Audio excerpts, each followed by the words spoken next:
یا مرچ مسالہ لگے ہوئے جملے ہوں، کانسپریسی تھیریز ہوں. پھر یہ کہ ڈس انفارمیشن پھیلانے والے ظاہر ہے ایسی باتیں کرتے ہیں اور ایسی دلیلیں استعمال کرتے ہیں جو ہمارے ذہنوں میں پہلے سے موجود جو خیالات ہیں، جو باعث ہیں، وہ ان کو سہارا دیتے ہیں. دیکھیں ویسے تو نہ ڈس انفارمیشن نہیں ہے اور نہ ہی اپنے مفادات کے لیے غلط معلومات استعمال کرنے والے، چاہے وہ حکومتیں ہوں، پولیٹیکل پارٹیز، اسٹیبلشمنٹ، بڑی کمپنیز، سب نے کبھی نہ کبھی یا تو خود ڈس انفارمیشن پھیلائی ہے یا پھر اس کا استعمال کیا ہے. اب فرق صرف یہ ہے کہ سوشل میڈیا کی وجہ سے ایسا کرنا اور ایک طرح سے ڈس انفارمیشن کو ہی ایک ہتھیار بنا کر استعمال کرنا اور آسان ہو گیا ہے.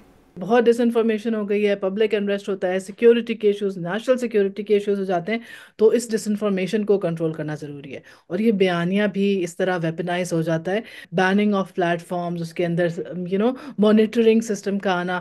تو نہ صرف یہ کہ حکومتیں اور سیاسی جماعتیں اس ڈس انفارمیشن کو باقاعدہ استعمال کرتی ہیں، بلکہ اس نیریٹو کو لے کے ایسی پالیسی سازی بھی کرتی ہیں کہ باقی لوگ جو اسپیشلی انفارمیشن ایکو سسٹم میں انوالوڈ ہوں، وہ جرنلسٹ ہوں یا سیاسی ورکرز، وہ اس طرح سے انٹرنیٹ کا استعمال نہ کر پائیں. اچھا، جب ہم یہ کہتے ہیں کہ حکومت، سیاسی جماعتیں، اسٹیبلشمنٹ ڈس انفارمیشن کو ہی ایک ہتھیار بناتی ہیں، تو اس کا مطلب کیا ہے؟ اس سے ہوتا کیا ہے؟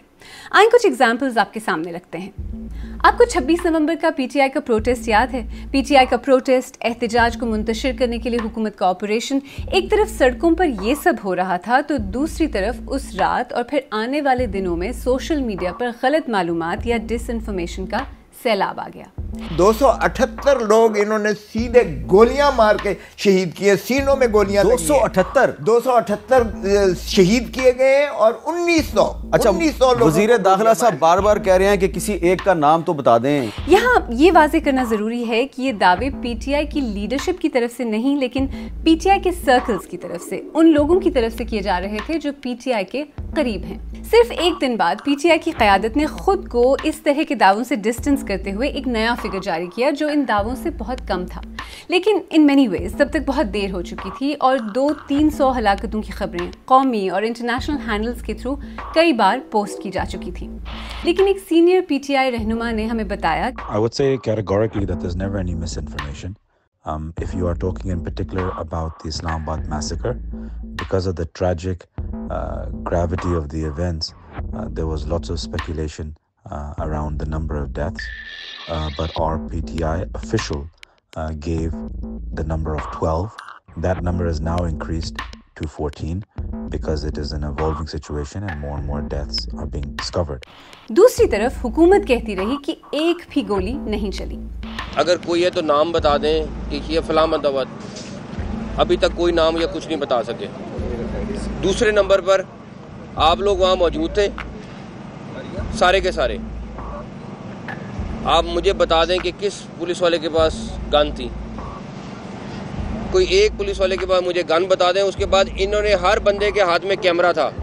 اگر گولی چل رہی ہوتی تو انہوں نے گولی کی کیا، انہوں نے تو اس کو پورے دنیا میں چلا دینا تھا کہ انہوں نے گولی چلا دی ہے. یہ بات بھی بعد میں غلط ثابت ہوئی. عینی شاہدین کے بیانات اور بی بی سی کی ایک تحقیق کے نتیجے میں ہسپتالوں میں ایسے کئی افراد ملے جنہیں گولیاں لگی تھیں.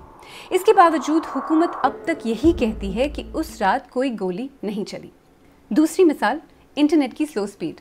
پہلے تو آئی ٹی منسٹر ایک عرصے تک اس میں حکومتی انوالومنٹ سے انکار کرتی رہیں اور اس کی وجہ وی پی اینز کے استعمال کو بتاتی رہیں.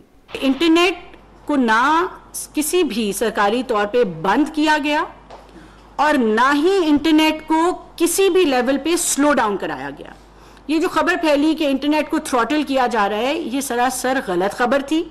پھر کچھ ہفتے بعد یہ کہا گیا کہ ایک ویب مینجمنٹ سسٹم متعارف کرایا جا رہا ہے. 2016 میں پاکستان میں پیکا نافذ کیا گیا. پیکا یعنی prevention of electronic crimes act, جس کا مقصد الیکٹرانک جرائم میں ملوث افراد کو انویسٹیگیٹ اور پروسیکیوٹ کرنا ہے. اب ظاہر ہے آج کل کی دنیا میں اس طرح کا قانون بہت ہی اہم ہے اور ہر ملک کو اس شعبے میں قانون سازی کی ضرورت ہے. ایکسپرٹس کہتے ہیں کہ پیکا کا آغاز بھلے ہی نیک نیتی سے ہوا ہو، لیکن اب یہ اختلاف کو ختم کرنے اور حکومتی کنٹرول کو بنائے رکھنے کا ایک آلہ بن چکا ہے. میں نے اس بارے میں انٹرنیٹ فریڈم اور ڈیجیٹل رائٹس پر بات کرنے والے ادارے بولو بھی کی کو فاؤنڈر فریحہ عزیز سے بات کی.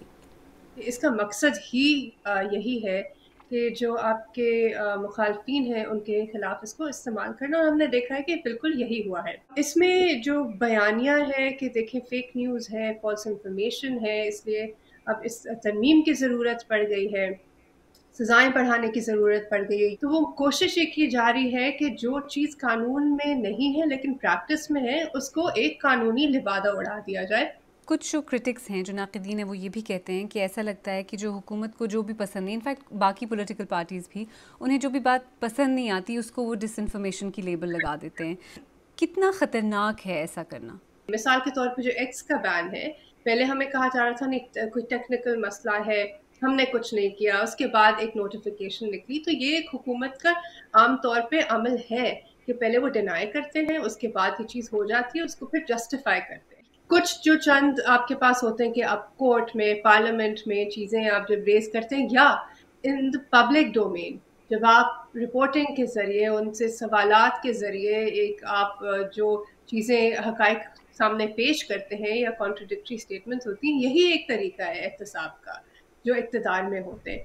اسی چیز کو پھر دبایا جاتا ہے قوانین کے ذریعے اور پریکٹسز کے ذریعے. اور ابھی بھی ہم یہی دیکھ رہے ہیں کہ یہی چیز ہو رہی ہے کہ آپ سوال نہ اٹھا سکیں، آپ تنقید نہ کر سکیں، آپ سوال نہ پوچھ سکیں اور آپ احتساب نہ کر سکیں ان کا جو اقتدار میں ہے. جو ہماری پریکٹسز ہیں جب ہم انفارمیشن کے فلو کو روکتے ہیں، چاہے وہ نیٹ ورک ڈسرپشن کے ذریعے ہو، کسی پلیٹ فارم کو بند کرنے کے ذریعے ہو، اس سے آپ اور ڈس انفارمیشن پھیلاتے ہیں. فیکٹ چیک یونٹس بھی متاثر ہوتے ہیں، جو ایک آپ کا ذریعہ ہے تصدیق کرنے کا وہ بھی متاثر ہوتا ہے. اور آئی تھنک کچھ حد تک یہ بائی ڈیزائن بھی ہے کہ نہ کیا جائے، تصدیق نہ ہو پائے، صحیح انفارمیشن نہ مل پائے.